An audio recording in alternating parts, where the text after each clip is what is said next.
It started as a simple family outing, a day trip to the old mill down by the river, a relic of a time long past. I had heard the rumors the mill was said to be haunted, but I was never one to believe in ghost stories, at least not until that fateful afternoon. The sun hung low in the sky, casting long shadows that danced across the rotting wood and crumbling stone. As we wandered deeper into the mill, the air grew thick with a damp, musty odor that clawed at the back of my throat.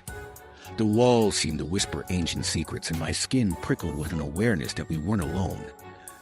My younger brother, always the inquisitive one, ventured ahead, drawn to an old grinding wheel shrouded in darkness.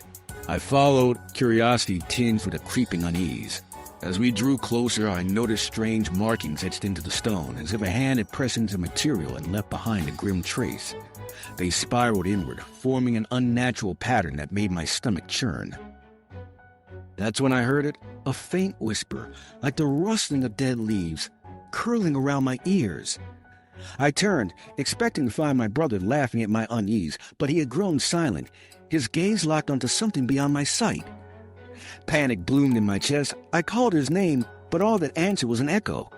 I stumbled back, breath hitching at the sight of shadows twisting unnaturally along the walls. What happened next plunged me into terror. The air grew cold, and the whispers turned into frantic cries. I felt that ancient dread clawing at my mind, a prophecy of doom woven into the mill's very fabric. The ground beneath me trembled, and I realized then that the legends were true. The spirits of those who had suffered within these walls remained, their unfinished anguish tethering them to this place. I snagged my brother's wrist, ready to flee, when suddenly he turned to me with eyes that weren't his own, filled with darkness, empty and cold. The last thing I heard before I bolted back into the daylight was his voice, twisted into something that could only be described as a summoning.